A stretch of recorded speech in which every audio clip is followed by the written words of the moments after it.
Well, activists in Syria say at least 20 people have been killed in a suspected chemical attack. It happened in the rebel-held town of Khan Shaykhun in Idlib province. Now, the civil defense organization known as the White Helmets released these photographs and have described it as a toxic gas attack. They said many people were choking and some also had foam coming out of their mouths. The Syrian regime has repeatedly denied using chemical weapons.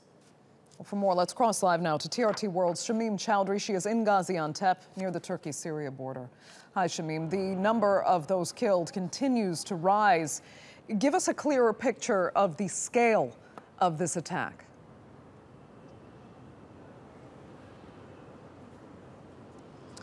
Well, given that, as you say, the numbers are continuing to rise, this is an attack that seemingly, we are told, happened quite recently, then it would seem that this is an attack on quite a large scale. Now, chemical attacks are often reported to be carried out mainly in the province of Idlib, and around the town, the city of Hama region as well. But more often than not, people are injured, not killed. So given that we know that at least a couple of dozens or so been killed so far, and also about 100 also have been injured, mainly due to suffocation, and are being treated, then we can expect this to be quite a large, an attack on quite a large scale. Now, as I say, these attacks are quite frequent. They are reported mainly by the Syrian Observatory for Human Rights, which is an activist monitoring group based in London. We know that the regime often carries these attacks out, and the chemical that it uses most of the time is chlorine, but it would seem as things develop in Khan Shaykhun that this can be, we can expect this to be quite a serious attack. And we know it's not the first report of chemical attack, particularly on rebel-held areas. But what can be done in response?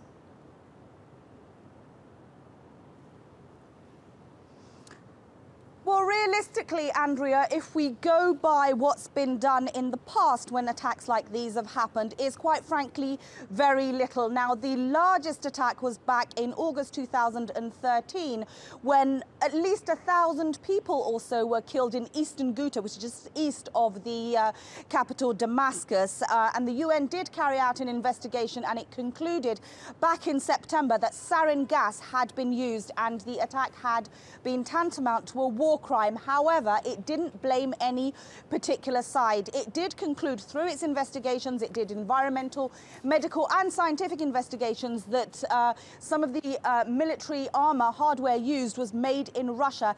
Despite this, it didn't point the finger at any particular group. It didn't come to any kind of conclusions about who carried out the attack, even though, as I say, it was described as a war crime. So given that, then the realistic situation that we're facing here is that it may well be the case that independent bodies such as the UN or other bodies do carry out investigations, but whether there's any concrete evidence at the end of it, it would seem apparently not. Okay, Shamim Chowdhury joining us there from Gaziantep. Thanks so much for that.